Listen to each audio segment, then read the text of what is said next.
Hello guys, welcome back to the channel. So today we are going to talk about SEBI, SEBI, Stock Exchange Board of India. तो video को आगे बढ़ाने से पहले आपसे एक हम्बल रिक्वेस्ट है, प्लीज चैनल सब्सक्राइब जरूर कर देना, वीडियो को लाइक करना और कमेंट सेक्शन में बताना जरूर कि आप सभी क्या पढ़ना चाहते हैं, ठीक है, या फिर anything you want to ask, ठीक है। So let's start. तो देखो, stock exchange board of India होता है SEBI जो है डेजिग्नेटेड रेगुलेटरी बॉडी है फाइनेंस और इन्वेस्टमेंट के लिए, जो इंडियन मार्केट का फाइनेंस और इन्वेस्टमेंट के ऊपर काम, ठीक है। इस बोर्ड को 1988 में एस्टेब्लिश किया गया था, लेकिन इसका स्टैट्यूटरी स्टेटस जो था वो 12 अप्रैल 1992 को मिला था सेबी एक्ट 1992। सेबी जो है एक वाइटल रोल प्ले करती है, किसमें रोल्स प्ले करती है, मार्केट को एफिशिएंट बनाए रखने में और मार्केट में रूल को एनफोर्स कराने में, रूल्स एंड रेगुलेशन बनाने में, और साथ साथ ये ध्यान रखते हैं कि वो रूल्स एंड रेगुलेशन फॉलो भी होने चाहिए। सेबी के हेडक्वार्टर्स मुंबई में है। सेबी के चेयरमैन अजय त्यागी हैं। इसके मेन फंक्शंस होते हैं इन्वेस्टर्स के हित में काम करना, ठीक है। और अब इसकी मैनेजमेंट के बारे में थोड़ा सा पढ़ लेते हैं। सेबी का एक चेयरमैन है और उसमें 5 मेंबर्स हैं। सेबी की 2 एडवाइजरी कमेटी भी है जो कि बोथ प्राइमरी मार्केट और सेकेंडरी मार्केट के लिए है। सेबी को 3 मार्केट ग्रुप्स को जवाबदेही देनी पड़ती है। किस किस को? इश्यूअर्स ऑफ सिक्योरिटी, कोई भी गड़बड़ हो जाएगी तो जो कंपनी सिक्योरिटी लिस्ट करती है वो आंसरेबल, वो आंसर मांगेगी अपने सवालों का। इन्वेस्टर्स जो पैसा लगा रहे हैं और मार्केट इंटरमीडियरीज जिसके थ्रू इन्वेस्टर पैसा लगाते हैं, ठीक है। फिर इसके जो बोर्ड ऑफ मेंबर्स होते हैं ना, इसके पास 3 पावर होती है, quasi judicial, quasi legislative and quasi executive.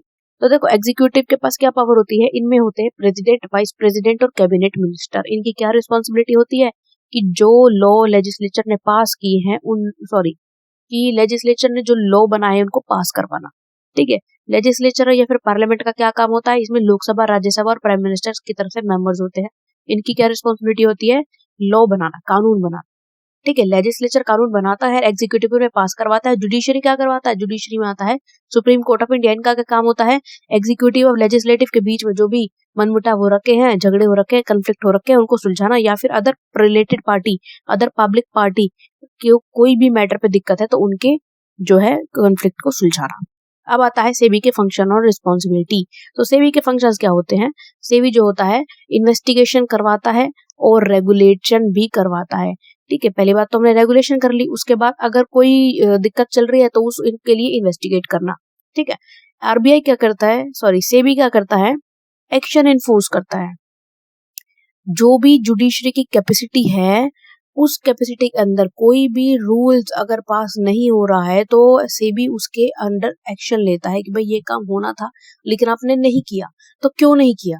SEBI के पास वो हक है कि वो क्वेश्चन कर सके, वो किसी एक बंदे को जो है अकाउंटेबल ठहरा सके उस काम के लिए, ठीक है। There is also an appeal to process to create accountability, और यहाँ पर अपील भी है, ठीक है। यहाँ पर क्या कर सकते हैं हम? कंप्लेन भी कर सकते हैं कि भाई ये काम नहीं हुआ या फिर ये काम क्यों हो रहा है, ठीक है।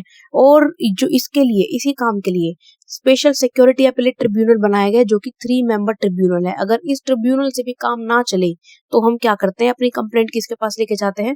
डायरेक्टली सुप्रीम कोर्ट के पास लेकर के जाते हैं। अब यहाँ पर कुछ गाइडलाइंस है सेबी के लिए। सेक्शन 11 में जो इन्वेस्टर्स के सिक्योरिटीज को, उनके इंटरेस्ट को प्रोटेक्ट करने के लिए यहाँ पर सेक्शन 11 में कुछ रिस्पॉन्सिबिलिटीज एंड ड्यूटीज ले की गई थी सेबी के लिए। तो इसका क्या काम था कि मार्केट को डेवलप करना और साथ ही साथ मार्केट को रेगुलेट करने के लिए वो सब मेजर्स फिट करना जो कि उन्हें सही लगे। कौन कौन से मेजर्स थे? इनमें मेजर थे रजिस्टर एंड रेगुलेट करना किसकी वर्किंग को? Stock broker, sub broker, share transfer agent, banker to an issue, trustee of trust deed, registrar to an issue, merchant banker, underwriter, portfolio manager, इन या फिर कोई भी ऐसा इंटरमीडियरी जो कि मार्केट की सिक्योरिटी से जुड़ा हुआ है किसी भी तरीके से, उसके काम को रजिस्टर करना और रेगुलेट करना। साथ ही साथ कोई भी ऐसा depository, participant, custodian of security या foreign institution, investor, credit rating agencies या फिर कोई भी ऐसा बोर्ड जो कि किसी भी तरीके से मार्केट से जुड़ा हुआ है उसकी वर्किंग को रजिस्टर या रेगुलेट करना, ठीक है। या फिर किसी भी वर्किंग वेंचर कैपिटल फंड या फिर कलेक्टिव इंस्ट्रूमेंट स्कीम्स जिसमें कि म्यूचुअल फंड भी शामिल होती हैं, उनकी वर्किंग को रजिस्टर एंड रेगुलेट करना। मार्केट में कोई भी तरह का फ्रॉडुलेंट एक्टिविटी ना हो या अनफेयर ट्रेड प्रैक्टिसेस ना हो, ये देखना सेबी का काम है।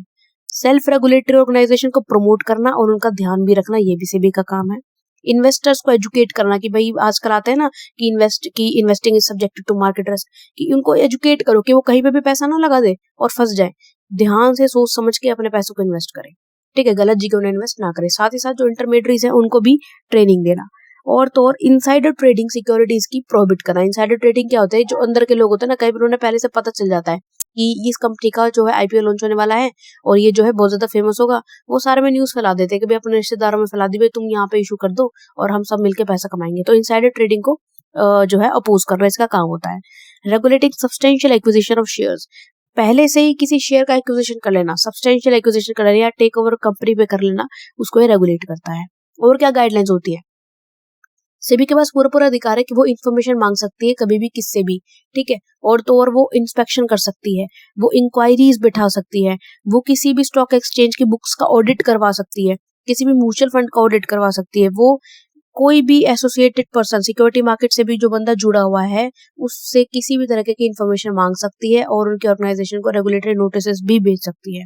और नेक्स्ट पॉइंट हमारा आता है कि कोई भी फंक्शन परफॉर्म करने के लिए सेंट्रल गवर्नमेंट ने सेबी को कुछ रूल दिया था। सिक्योरिटी कॉन्ट्रैक्ट एक्ट 1956 के अंडर कोई भी अपना फंक्शन एक्सरसाइज करने के लिए अगर उनको कुछ काम करना है तो वो कर सकते। साथ ही साथ अपने उन पर्पसेस को पूरा करने के लिए सेबी फीस लेवी कर सकता है और अदर चार्जेस भी वसूल सकता है किसी भी ऑर्गेनाइजेशन से, ठीक है। और वो अपने इन पर्पस को पूरा करने के लिए रिसर्च भी कंडक्ट करा सकते हैं, ठीक है। सेबी किसी भी फर्निशिंग एजेंसी से कॉलिंग मांग सकता है, ठीक है। वो किसी भी स्पेसिफाई बोर्ड को स्पेसिफाई कर सकता है और वो कोई भी इंफॉर्मेशन की डिमांड कर सकता है, या फिर performing such other function as में भी प्रिस्क्राइब, वो कोई भी फंक्शन परफॉर्म कर सकता है जो कि मार्केट के मेजर्स के लिए सही हो। तो और हमारे इसमें दो टाइप्स के एक्सचेंज आते हैं, नेशनल स्टॉक एक्सचेंज और लोकल स्टॉक एक्सचेंज, जिसके बारे में हम नेक्स्ट वीडियो में बात करेंगे। So thank you so much guys, please like share and subscribe.